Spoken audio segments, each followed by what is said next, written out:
America did not exist. 4 centuries of work, bloodshed, loneliness, and fear created this land.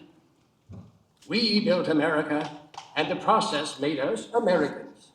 A new breed, rooted in all races, stained and tinted with all colors, a seeming ethnic anarchy. Then, in a little time, we became more alike than we were different. A new society. Not great, but fitted by our very thoughts for greatness. Excuse me, Mr. Twain. What's that? Perhaps you recognize those inspiring words from one of America's great writers. No, Dr. Franklin, I don't recall writing anything like that. Oh my, of course not. They're from the pen of John Steinbeck, back in the 20th century.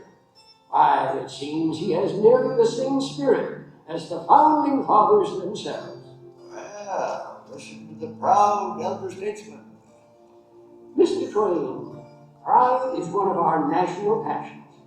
Even those who overcome it are proud of their humility. Easy now. I was born honest. Fortunately, wore off. And Dr. Franklin is our genuine American antique. I suppose our story begins with you. Actually, it started long before even my time. It started when dreams and visions of a new world were shrouded in the myths and legends of an old world. Finally, through those early mists of uncertainty, sailed the first great adventurers. This tiny ship is the Mayflower, carrying pilgrims in search of their dream, a dream of religious freedom. So, if you'll pardon an old man's pride, for me, this is the beginning of the American adventure.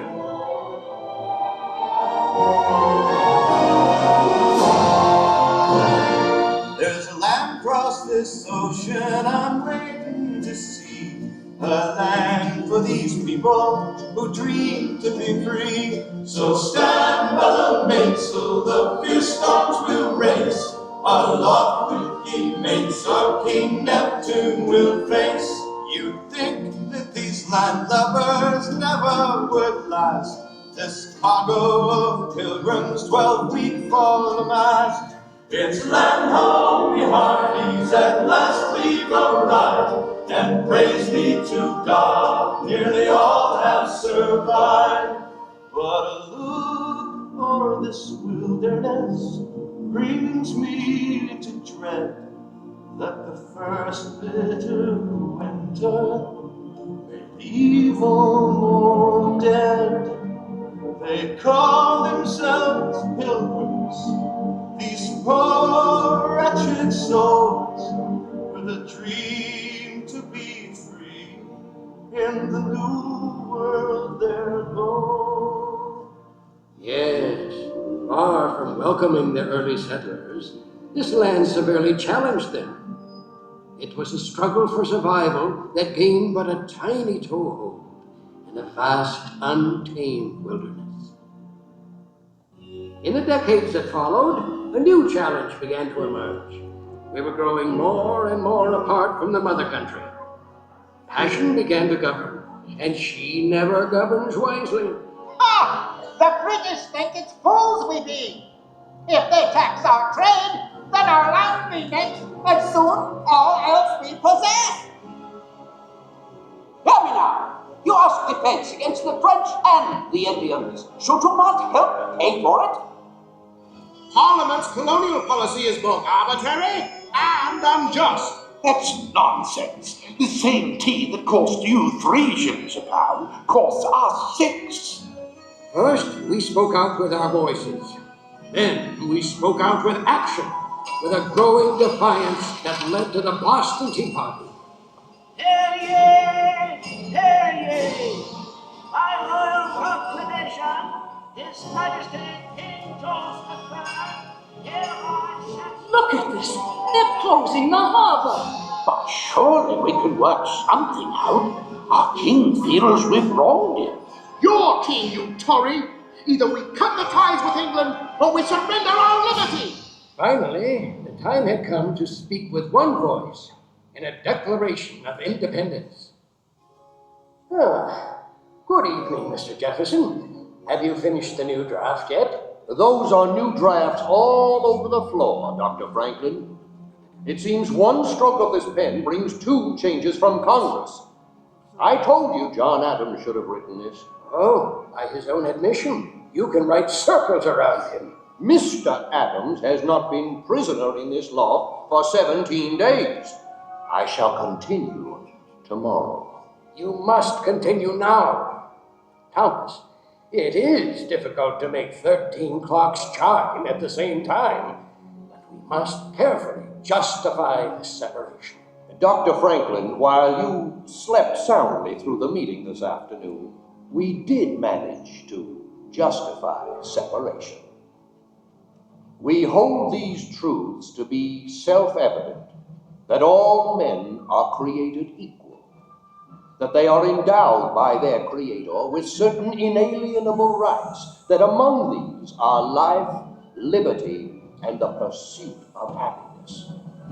And to secure these rights, government. 76, my boys, we ever must revere. Let every man take his musket up and fight for freedom dear. We'll bid the flanks of the red or ranks as Yankee volunteers. Oh, 'tis a great delight to march and fight, but it's getting tough, I fear.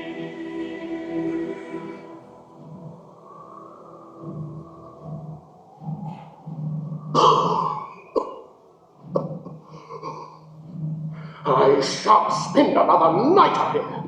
At least you got shoes, mate. There's not a dozen left what can say that. Don't tell me, friend. Tell the good general, then. Tell him that half his camp has got typhus, smallpox, or dysentery. And there be not a ration amongst us. Now we can forage for hickory nuts. Aye, while the English overindulge in our Philadelphia's fine food and drink. 'Tis a strange war we shoulder, George Washington. Congress sleeps warmly in York. And the British party in Philadelphia. And we freeze or starve to death here in Valley Forge. Names of Valley Forge, my boys, forever we must hail. We fight the cold with rags on our feet as the lobster backs regale.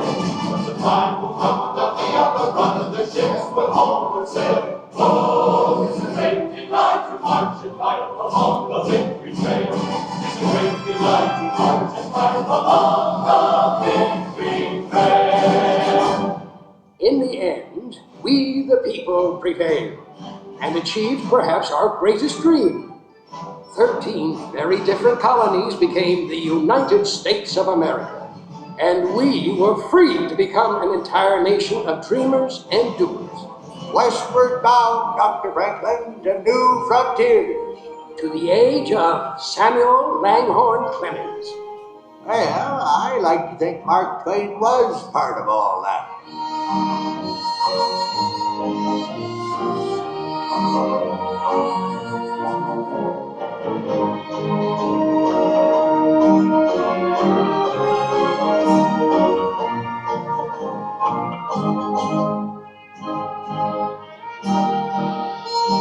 Yes, sir, Dr. Franklin. You founding fathers gave us a pretty good start, don't you know? We still had some things to learn the hard way. Seems a whole bunch of folks found out we the people didn't yet mean all the people. Folks like Frederick Douglass. Even amidst the cricket song here along Mark Twain's beloved Mississippi, I hear the noise of chains and the crack of the whip. Yet there is hope. Hope born from the words of Harriet Beecher Stowe. Uncle Tom's Cabin has given our nation a key, which can unlock the slave prison to millions. Anti-slavery is no longer a thing to be prevented. It is grown too abundant to be snuffed out. like a lantern. Troublemakers like Douglas got us into this mess. He only wanted freedom, not war. Well, listen to my abolitionist brother. What? Pa, he's gonna make a real good dilly yank. We got a good cause, Johnny Reb. Why, both of you? You're gonna ruin Ma's birthday. No. Ain't nothing gonna ruin today. We're all together. That's what counts. Now, you go ahead, Mr. Brady. All right, everybody. Hold real still.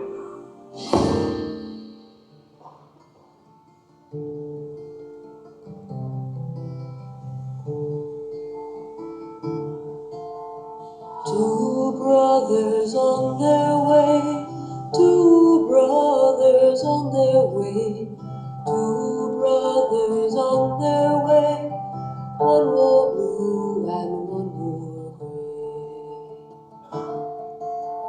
One wore blue and one wore gray, as they marched along their way. The fife and drum began to play, all on a beautiful morning.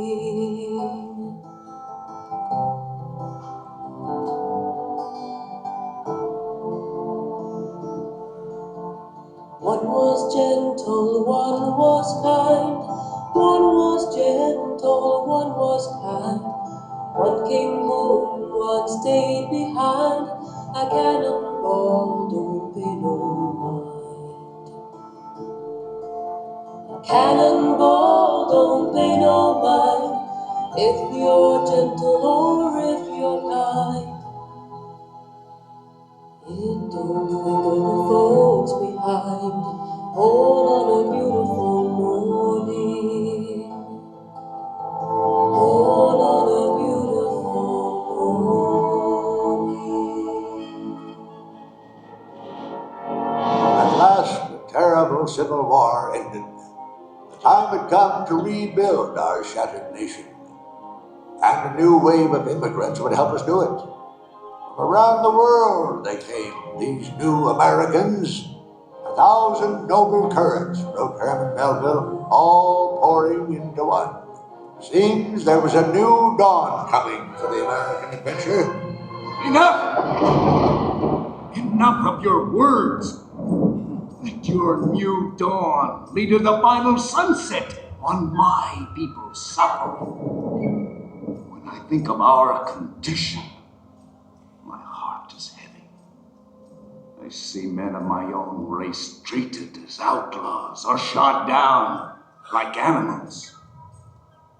I hope that all of us may be brothers, with one country around us and one government for all. From where the sun now stands, I will fight no more, forever. The wisdom of the great Chief Joseph reminded us once again of our long, painful journey through the frontiers of human liberty. Equal devotion with man to the cause of freedom. Together, they have made this country what it is. We ask justice. We ask equality be guaranteed to us and our daughters forever. Well, here we are, back in the heat of Franklin's Philadelphia again. We're 100 years old today. We came a long way in that first century. But like Susan B. Anthony, we're still speaking out. And why shouldn't we, Mr. Twain? As Tom Edison says, discontent is the first necessity of progress.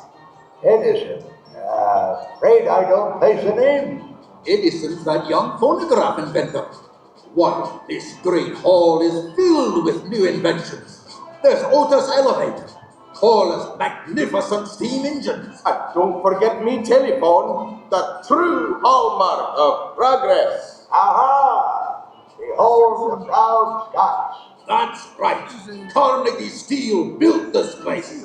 Aye, and it'll soon build a new concert hall for New York. Oh, Carnegie Hall, eh? It'll never last. Donating libraries. Andy, that's a grand idea. It's an age for grand ideas. An era for innovation. A dawn for new awareness. A time to challenge the frontiers of a new century.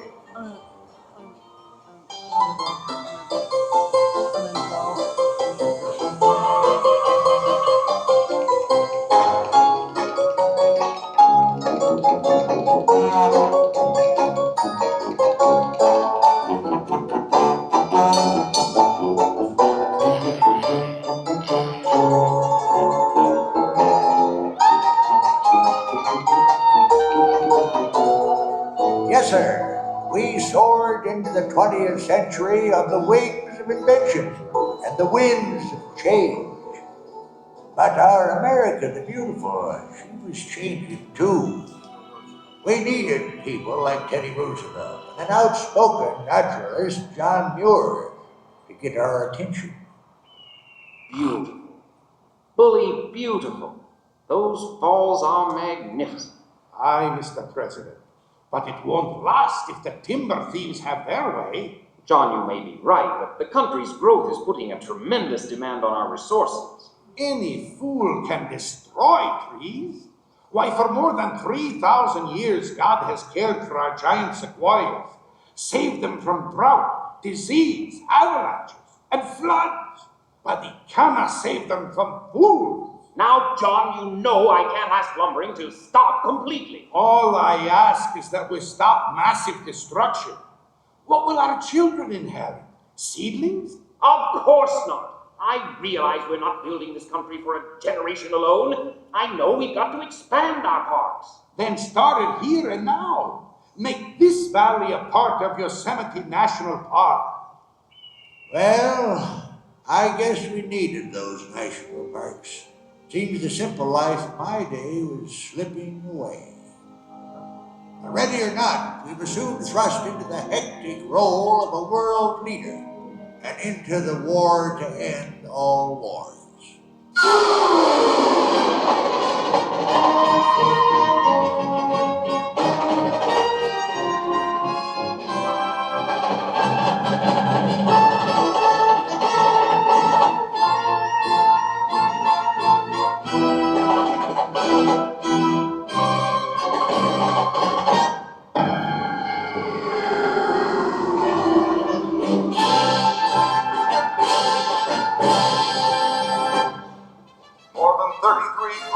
non-stop hours after his departure from New York, Captain Charles Augustus Lindbergh successfully landed his Spirit of St. Louis in Paris last week. Lucky Lindy's solo flight across the Atlantic has certainly placed him among the greatest in a long line of American pioneers. Today, October 29, 1929, Wall Street became America's greatest wall of rubble. This stock market crash has tarnished the golden dreams of millions. Once I built a tower to the sun, brick and rivet and lime. Once I built a tower, now it's done. Brother, can you spare a dime? Spare dime? Sure. Buy 4 of the apple, and I'll loan you back to 10 cents.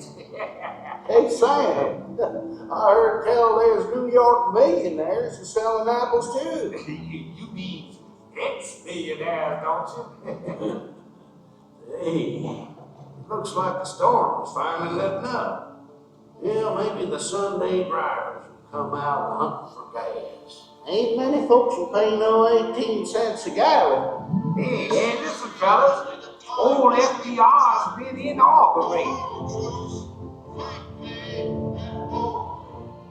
This great nation will endure, as it has endured, will revive and will prosper. So first of all, let me assert my firm belief And the only thing we have to fear is death. Yeah, I sure hope he's right. Folks could use a little prosperity around these parts.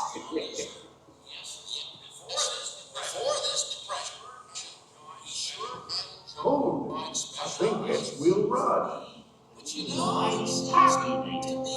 We've begun to think that the height of civilization was an automobile, a radio, and a map. Of course, now we're a whole lot smarter.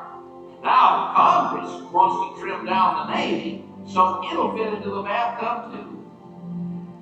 You know, it seems to me like we're the only nation in the world that waits till we get in the war before we start getting ready for it.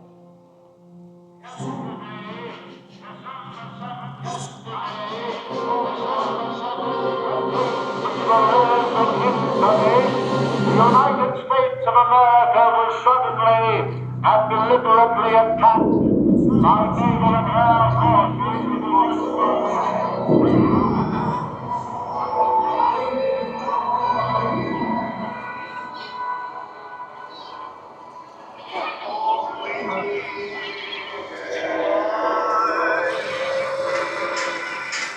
Yes, that was dedicated to you, Rosie.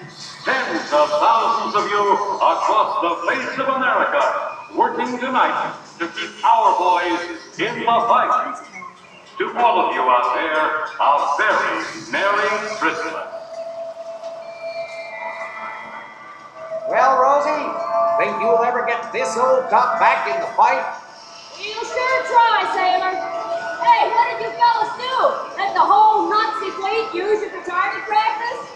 Yeah, no wonder they got us working double shifts. Great way to celebrate the holidays with our guys over there. Cheer up, Jane. Maybe we'll all be together by next Christmas.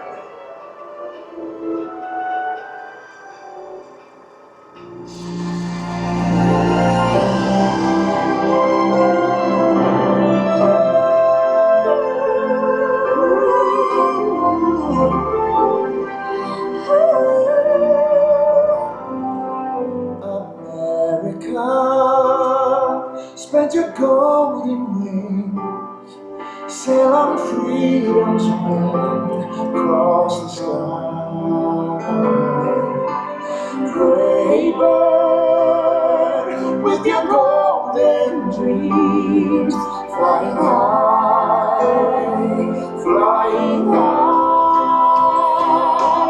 America, you must keep dreaming now, dreaming the promise now of your pioneers.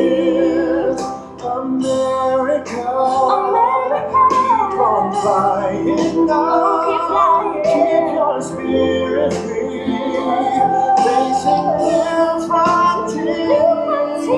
And so, my fellow Americans, ask not what your country can do for you, ask what you can do for your country.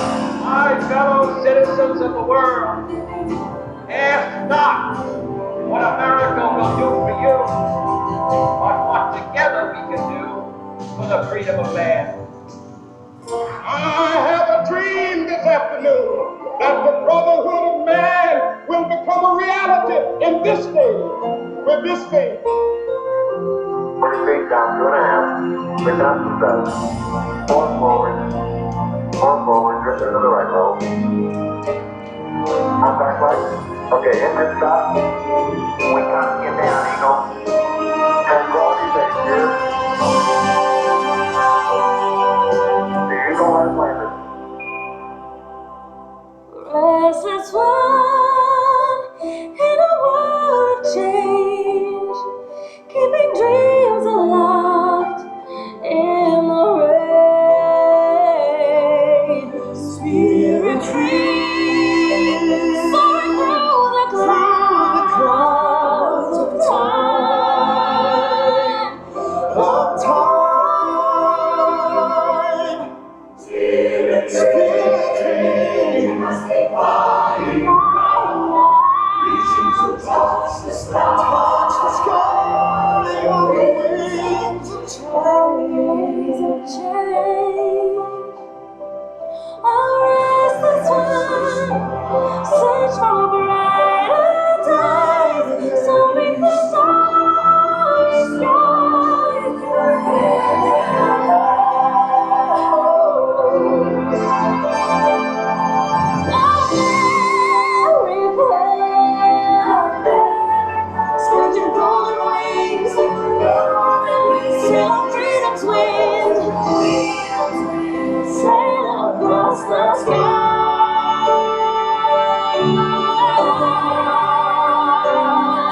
Twain, what do you think of our America now? I think the founding fathers never dreamed of an America like this. Of course not. We weren't dreamers, we were visionaries. That is why our Constitution withstands the rigors of time. Easy now, Dr. Franklin. This nation's still just a youngster, don't you know? Why, some countries have been around for 50 centuries. We're barely into our third. That's true, but look what we've accomplished in that tiny span of time. My dear doctor, earlier you found John Steinbeck so inspiring, but he also sounded this warning. We now face the danger which in the past has been the most destructive to the human: success, plenty, comfort, and ever-increasing leisure. No dynamic people has ever survived these dangers. I may have invented these bifocals I'm wearing, but I can assure you they are not rose-colored. Mr. Twain, the golden age never was the present age, but with human liberty, we can fulfill the promise and meaning of America. To everyone a chance, believed Thomas Wolfe. To all people, regardless of their birth, the right to live, to work, to be themselves, and to become whatever their visions can combine to make them. This is the promise of America. Mr. Twain, 'tis easy to see, hard to foresee, but I foresee the American adventure to continue a long, long time. America, you must be dreaming now, dreaming the promised land of pioneers. America, keep on flying now, keep your spirit free, facing new frontiers.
Yep.